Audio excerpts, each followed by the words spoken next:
Párrafo sexto. Las penas y los establecimientos penales. ¿Hasta cuándo tendré que enumerar errores y miserias? Padre mío, dura es la tarea del legislador de amor, al verse obligado, para la corrección de sus hermanos, a examinar todos sus vicios y errores en toda su desnudez, para que todos se den por aludidos y nadie pueda decir, tío, yo no he sido, porque en verdad, todos hemos sido y todos tenemos que corregirnos de algo, pero los poderes, los que dicen gobernar al mundo y no han hecho ni hacen más que desconectarlo, estos no se pueden corregir con modificaciones. Es necesario anular las causas porque no se puede edificar en firmes sobre cimientos minados por las aguas de la concupiscencia.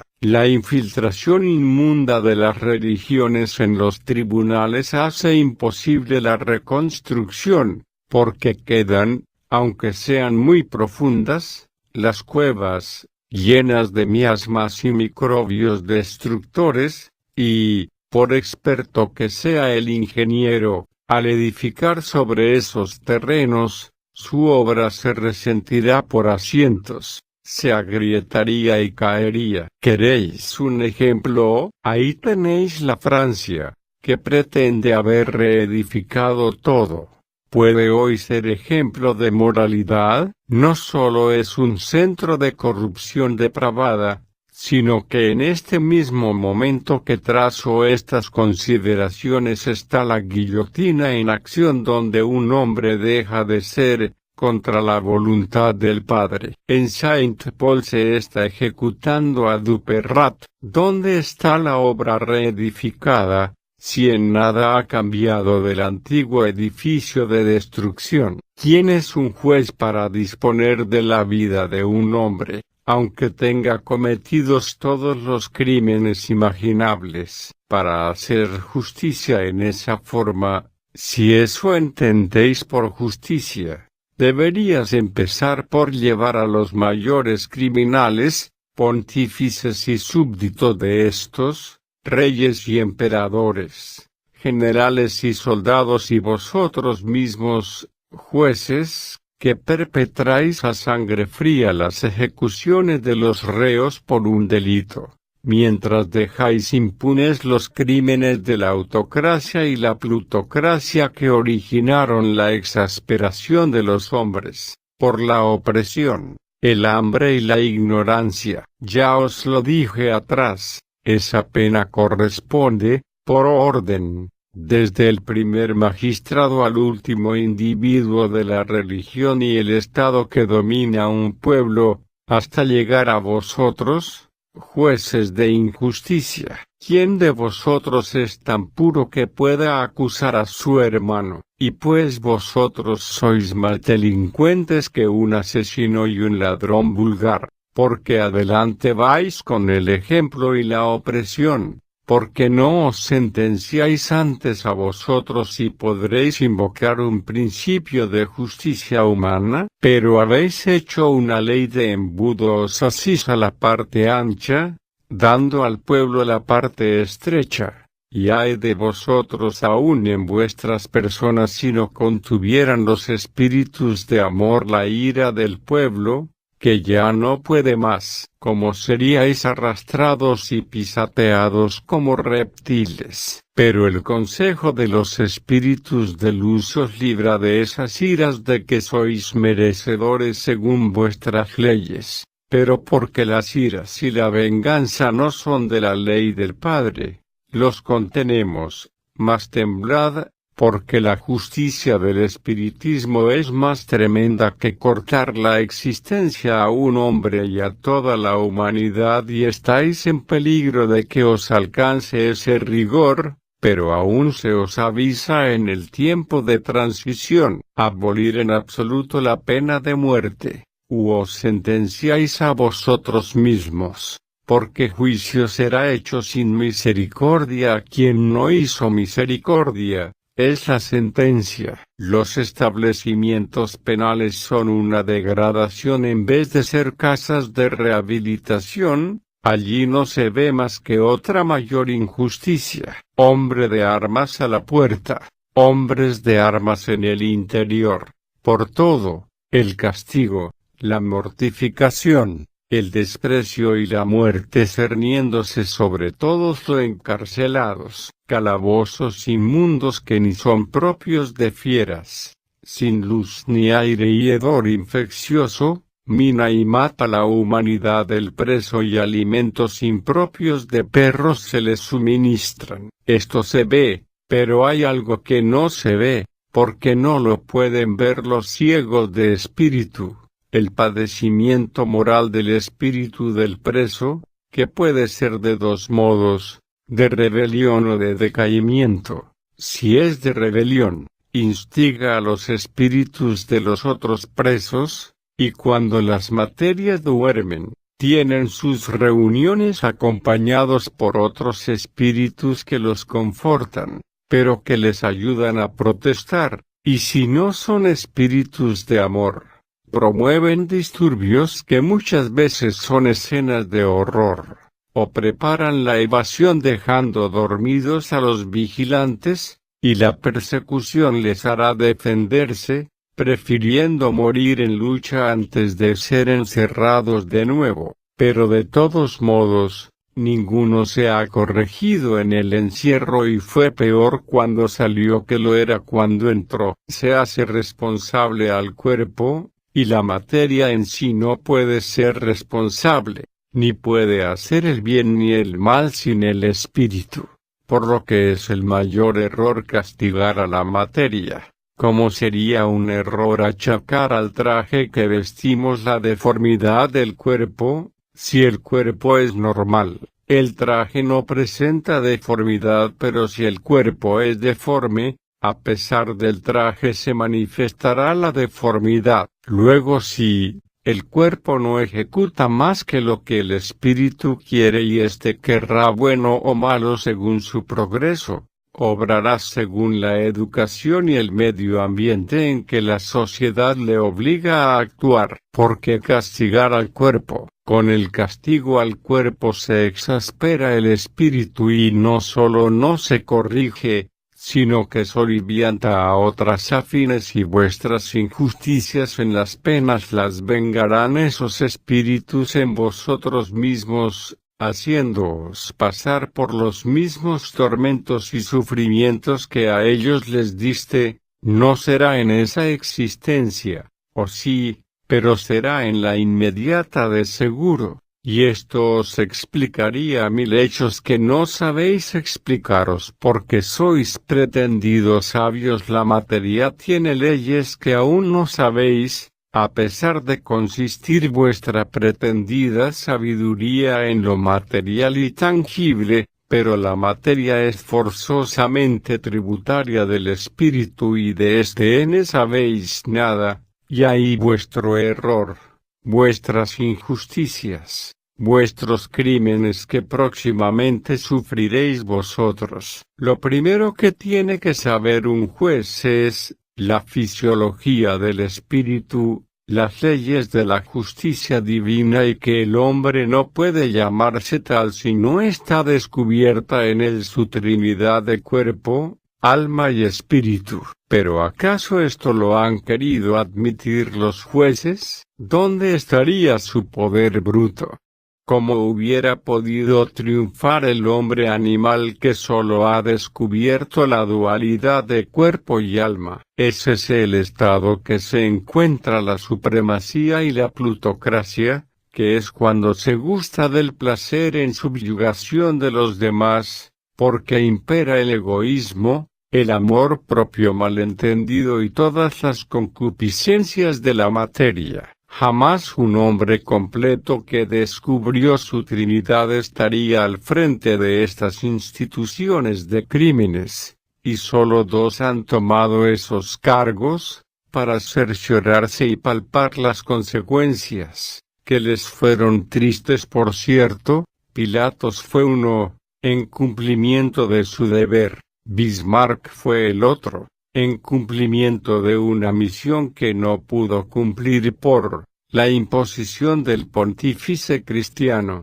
que, en odio a Francia, no dejó prevalecer la alta diplomacia que traía Bismarck de los consejos superiores, para evitar las jornadas de sangre del año 70 del siglo XIX. Pero no quedará el padre burlado, ni el espíritu dominado por la materia. Ha llegado el renovabis faciente terrae. Cuantos han luchado y cuantos han sido sacrificados se encuentran en la brecha, y unos encarnados y otros en espíritu, llevan la acción con todo el poder del Padre y nada ni nadie podrá estorbar la implantación de la nueva ley. Pero entre tanto, con las bases de este código, modificar las penas y las cárceles, convertirlas en colegios de instrucción con el mayor grado de amor posible, porque el espíritu solo por el amor se regenera y solo por el trabajo progresa.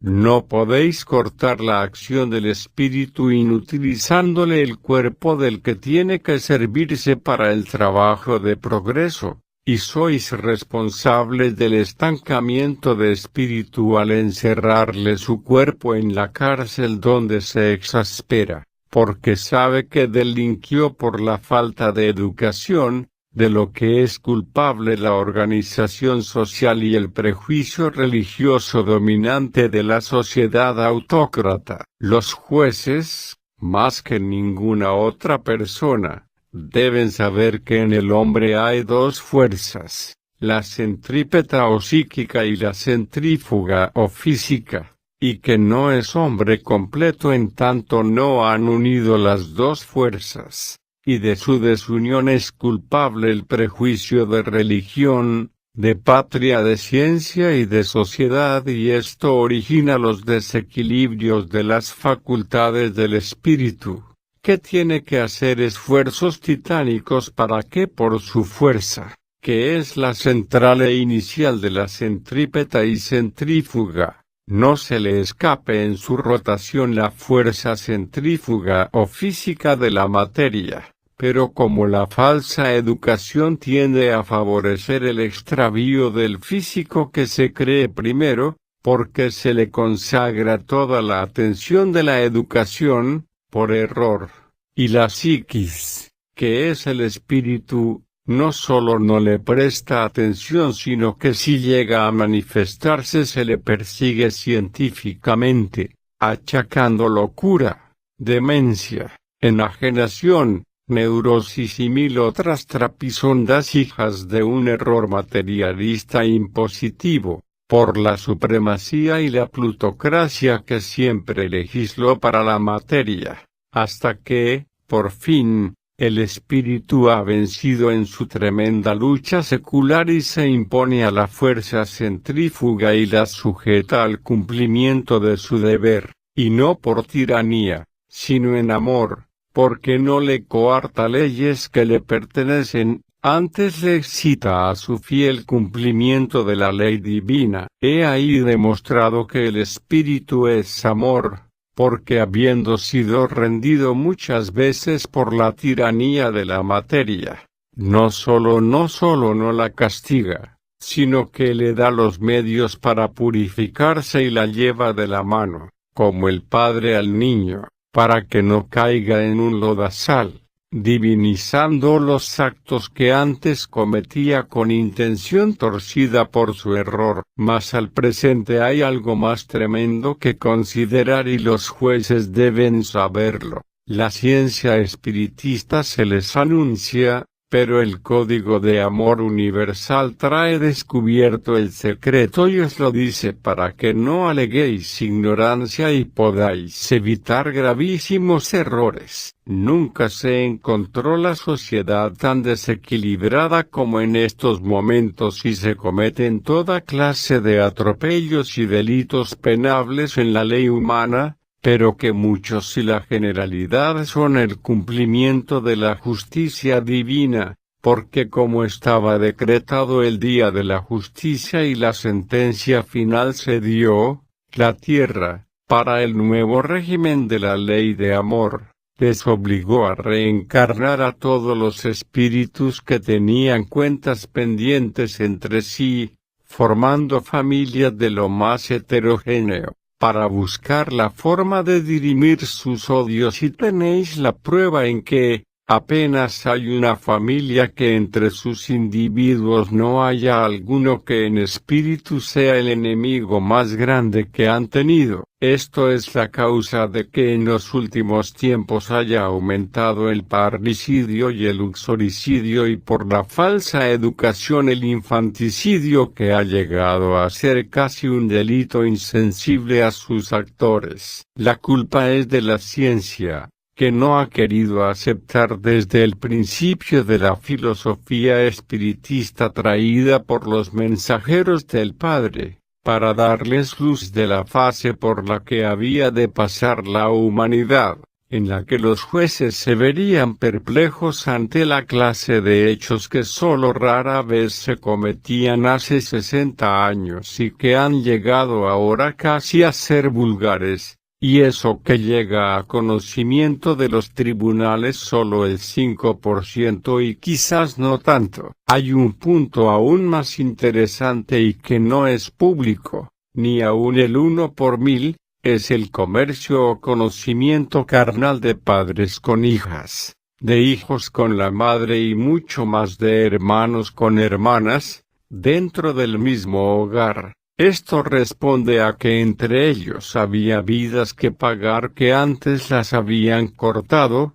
y que siendo el cumplimiento de la justicia divina, porque si odias tendrás que amar y si matas, al muerto resucitarás con tus besos. Si es conocido algún caso por la justicia de la tierra, como se castiga, sabed que el espíritu solo se sujeta a la ley divina, y al quererlo sujetar a ley humana ignorante de estos secretos, no porque sean tales porque se os han descubierto, sino porque en vuestra supremacía, en vuestro error y vuestra ignorancia de las cosas del espíritu, desequilibráis al espíritu y cargáis vosotros con la responsabilidad, que pagaréis. Las penas corporales no redimen al delincuente y menos la reclusión y aislamiento de la sociedad. Es cierto que la pena de muerte se impone menos que antes,